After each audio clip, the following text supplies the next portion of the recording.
New ইয়র্কের অর্থনীতিকে এক কঠিন সংকটের মুখে। সম্প্রতি রাজনৈতিক বিশ্লেষক মাইকেল গুডউইন এক চাঞ্চল্যকর দাবি করেছেন। তার মতে, সমাজতান্ত্রিক ধারার রাজনীতি এবং ধনীদের ওপর উচ্চ হারে কর বসানোর যে ওয়ার ক্রাই বা রণধ্বনি শোনা যাচ্ছে, তা আদতে নিউ ইয়র্কের সাধারণ মানুষের জন্যই বিপজ্জনক হয়ে দাঁড়াবে। গুডউইনের যুক্তি অনুযায়ী এই নীতি শহরটিকে উন্নয়নের বদলে অস্থিরতার পথে ঠেলে দিচ্ছে।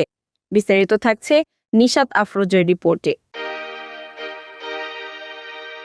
নিউ ইয়র্কের আকাশচুম্বী অট্টালিকা আর ব্যস্ত রাজপথের আড়ালে এখন বইছে রাজনৈতিক পরিবর্তনের হাওয়া। মাইকেল গুডউইন তার সাম্প্রতিক নিবন্ধে কঠোর সমালোচনা করেছেন বর্তমান প্রশাসনের কর নীতির। গুডউইনের মতে, ট্যাক্স দ্য রিচ বা ধনীদের ওপর কর বসানোর যে স্লোগান প্রগতিশীলরা দিচ্ছেন, তা শুনতে জনপ্রিয় মনে হলেও এর প্রতিকূল ফলাফল হবে ভয়াবহ। যখনই উচ্চবিত্তদের ওপর অস্বাভাবিক করের বোঝা চাপানো হয়, তখন তারা শহর ছেড়ে অন্য রাজ্যে চলে যাওয়ার পরিকল্পনা করেন।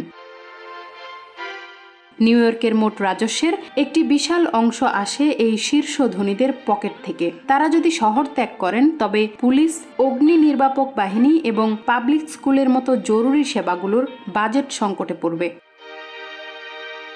গুডউইন উল্লেখ করেছেন, সমাজতান্ত্রিক ধারার এই নীতিগুলো উদ্ভাবন এবং বিনিয়োগকে নিরুৎসাহিত করছে। এটি কেবল উচ্চবিত্তদের লড়াই নয়, বরং যখন পুঁজি শহর থেকে বেরিয়ে যায়, তখন কর্মসংস্থান হারায় সাধারণ মধ্যবিত্ত ও নিম্নবিত্ত মানুষ। উচ্চ করের কারণে ব্যবসা প্রতিষ্ঠানগুলো ফ্লোরিডা বা টেক্সাসের মতো কম করের রাজ্যে স্থানান্তরিত হচ্ছে।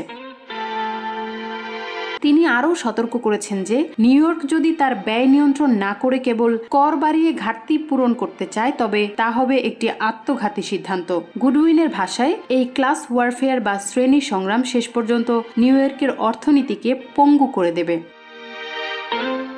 শহরটিকে সচল রাখতে হলে আবেগের বদলে অর্থনৈতিক বাস্তবতাকে প্রাধান্য দেওয়া জরুরি, নতুবা একসময়ের স্বপ্নের শহরটি কেবল অতীতের স্মৃতি হয়েই থাকবে। নিশাত আফরোজ, আমেরিকা বাংলা।